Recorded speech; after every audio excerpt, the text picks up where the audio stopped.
Welcome. This is the Rant Network. My name's Stuart Brisgell. This is David Solomon. We bring you unfiltered conversation on a wide range of topics. Our podcast is dedicated on giving a platform to express opinions, share thoughts, experiences, and ideas, and hear from a variety of perspectives. Join us as we dive in on the latest pop culture, news, and so much more. From rants of absurdity of modern life, discussions, deeper dives affecting society. We've got you covered at the Rant Network. Sit back, relax, and enjoy this journey of discovery and exploration. Welcome to the Rant Network. Guys, if you've noticed, the tone of my voice is rather somber, dim, and slow because what happened hours ago, 20 plus years ago, was one of the most tragic events in all of history. It's called September 11th, when the Twin Towers were taken out by a bunch of terrorists. You know, for history, this has happened. Every president has been accounted for at the memorial over in at Hiroshima. You have the vice president goes in Japan. Pearl Harbor, you have the president that goes. And typically the president shows up for the 9/11 memorial in New York City. Well, today, the Biden administration finds itself on the wrong side of history, ditching the hallowed memorial and heads 3,000 miles away. In history, in modern history, we talk about the Holocaust often.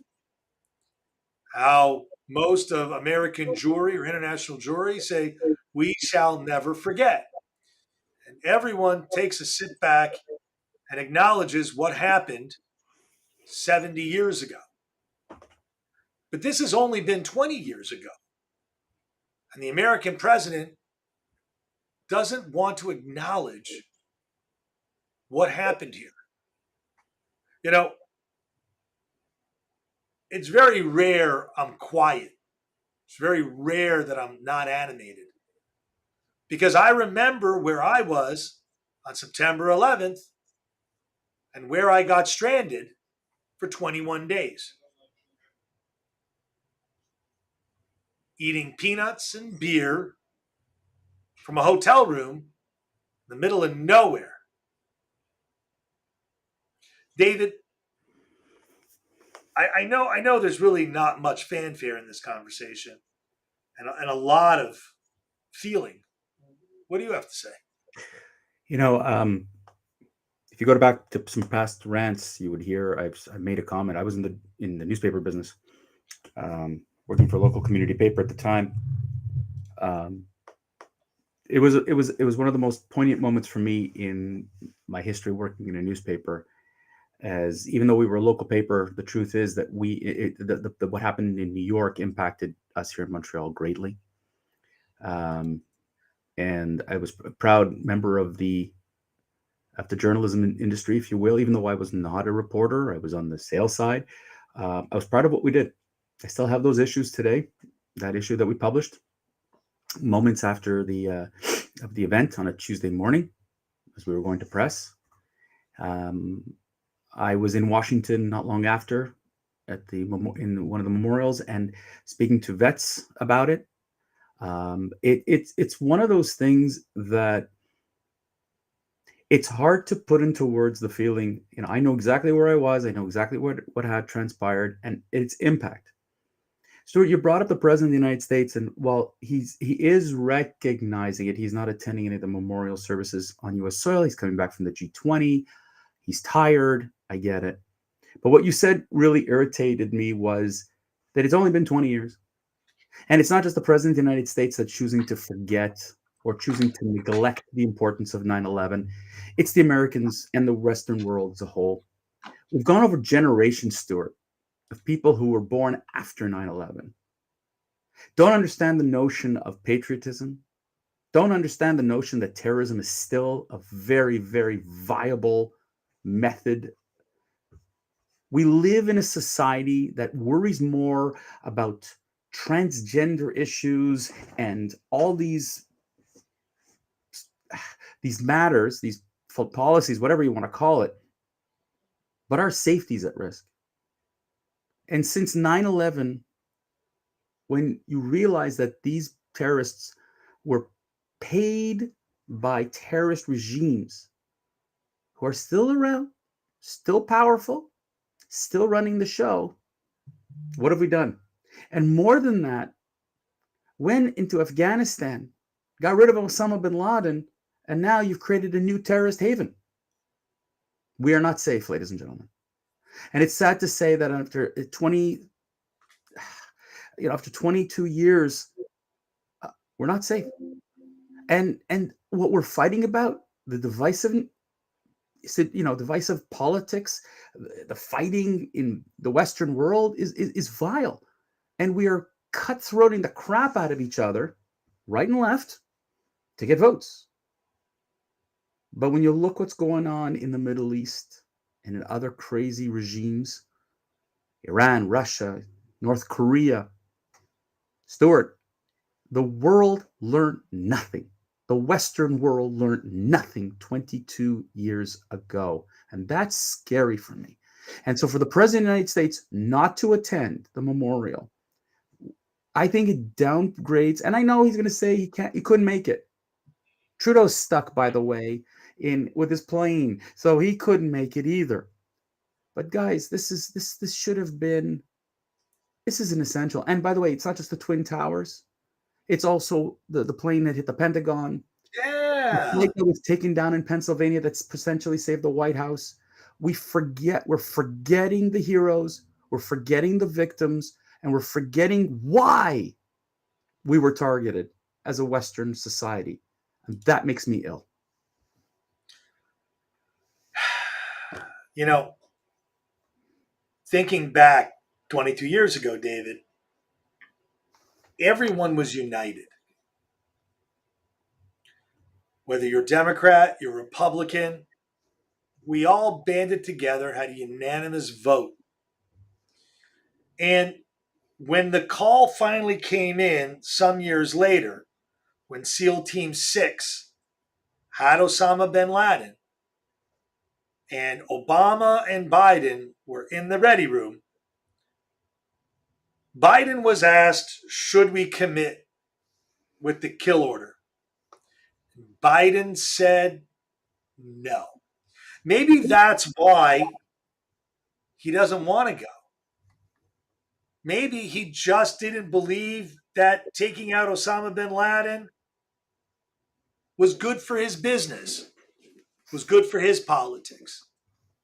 You know, there are reasons why we still can't sue any Saudi that aided and abetted these terrorists, that provided funds, knowing we know who they are. But you're prohibited. It sounds very much like tipping the head down to China, like the NBA does, like the MLB does, ill and afraid of the repercussions of these very wealthy countries that like to pay people off, like to restrict access. If you don't agree with me, shame on you. But it's not about agreeing with you, Stuart. I think that in all fairness, and I mean, I can sit here like you and yell and scream about lack of suing, and I could yell and scream here about a whole bunch of things. But I've met many people who lost family, friends in the Twin Towers 22 years ago. I've talked to people whose businesses were destroyed because they had a house, they had a place in the Twin Towers and had to rebuild from zero, and it was extraordinarily difficult. Children perished in the daycares that were there. I think that the problem which we've forgotten is that, you know, I don't know how many of you have actually gone to New York City to the 9/11 memorial. My friends and I did it back in 2000. I believe it was 16 or 17. I'm trying to remember exactly what year it was. And we cried because this was an attack on our freedom, our liberty. It was an attack on us, on our Western values, our Judeo-Christian philosophies that were, You've got a bunch of terrorists who believe that their way is the only way and that they were going to stick it to the West and that the United States is the symbol of the West and the Twin Towers was the symbol of capitalism and disgust and this misguided attitude. To sit here today and to say, oh, we should not put resources into the CIA, into the military and whatever because it goes nowhere. That is BS beyond. And to say, let's get out of the Middle East and let's get out of this and whatever, folks, if you see what's going on in Yemen, and if you see what's going on in Afghanistan, and if you see what's going on in other places, they're coming to a neighborhood near you. And if we don't do something today, it's terrorism is going to be in our neighborhoods. And when George Bush said that 22 years ago that we had to do something about it, many opposed him, saying, no, it's because we're the global police. That's the problem. It's not it. That's a misguided policy. You're dealing with a bunch of people who believe in 8th century philosophies versus us in the 21st. They're not going to stop until they get what they want. So like we saw with defunding the police, you defund the police, you create anarchy. You get out of the Middle East, you stop doing and you continue to do, pardon me, what the Biden administration is doing, you're creating global chaos and it will come to haunt us.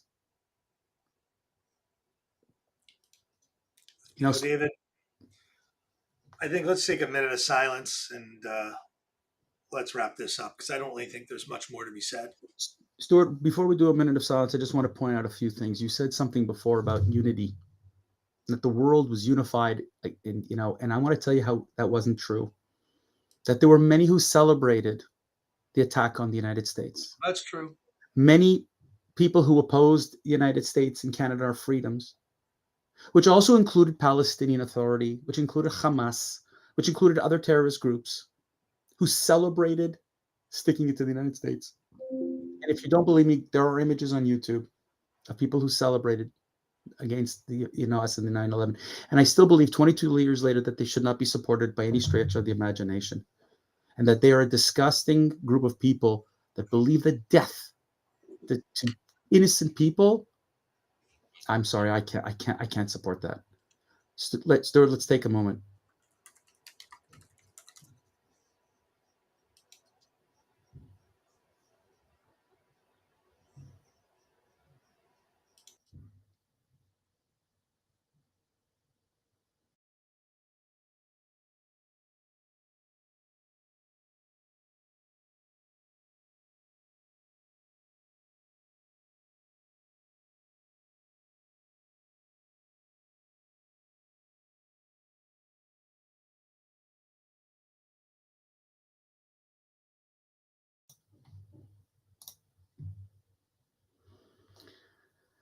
Ladies and gentlemen, as your day goes on, today's rant was not about sensationalism. Today's rant was nothing about hysteria. Stuart talked about numerally our rants are talking about the absurdity of modern life. What happened on September 11th was absurd, uncalled for, and unnecessary. If the world really desires peace, there's a way to get there. But peace has to be brought in a certain way and not through terror. So if you don't believe that the world should be in peace, please don't listen to this rant anymore. Stuart, let's wrap this up. That's all for today.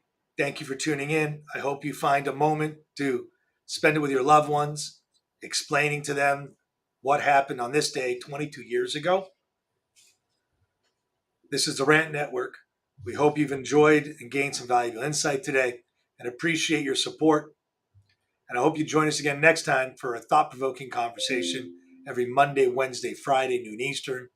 In the meantime, don't forget to follow us, message us, and share your thoughts on all the networks. And once again, guys, please take a moment of silence on your own time and remember where you were this day 22 years ago.